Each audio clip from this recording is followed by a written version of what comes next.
মালদায় তৃণমূল নেতা খুনের ঘটনার পর নড়ে চড়ে বসল পুলিশ প্রশাসন। পশ্চিম বর্ধমানে 3 তৃণমূল নেতাকে পুলিশি নিরাপত্তা।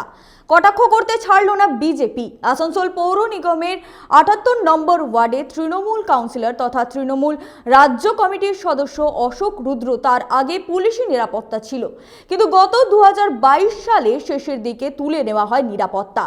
ফের নতুন করে তাকে দেওয়া হলো পুলিশি নিরাপত্তা।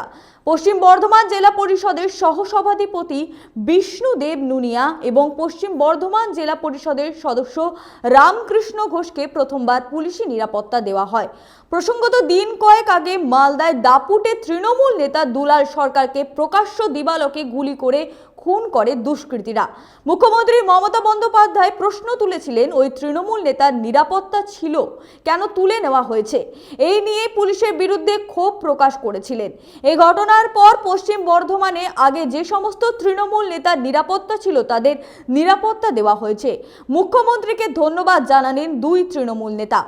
আমার তো বিষয় নিয়ে কিছু বলার নেই। মামলা এই যেটা মালদায় ঘটেছে অত্যন্ত দুর্ভাগ্যজনক ঘটনা।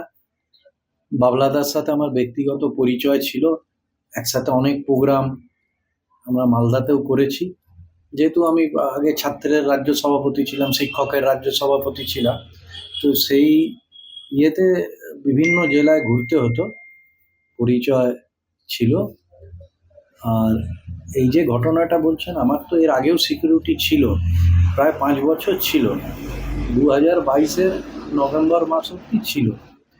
তারপর আবার হঠাৎ করে গত পরশু দেখলাম যে আমাকে আবার সিকিউরিটি প্রোভাইড করা হয়েছে।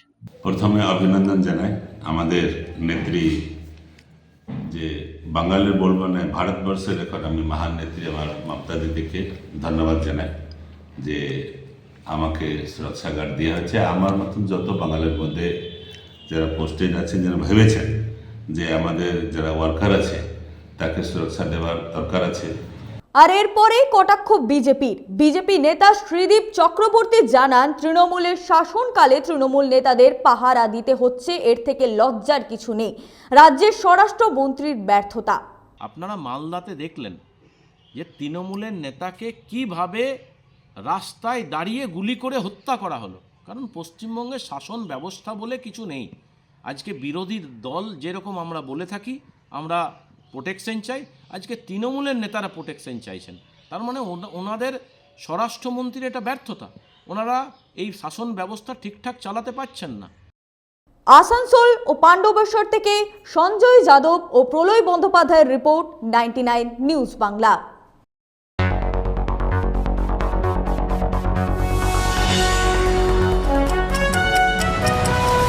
আপনারা দেখছেন 99 নিউজ বাংলা। বদলাবো আমরা।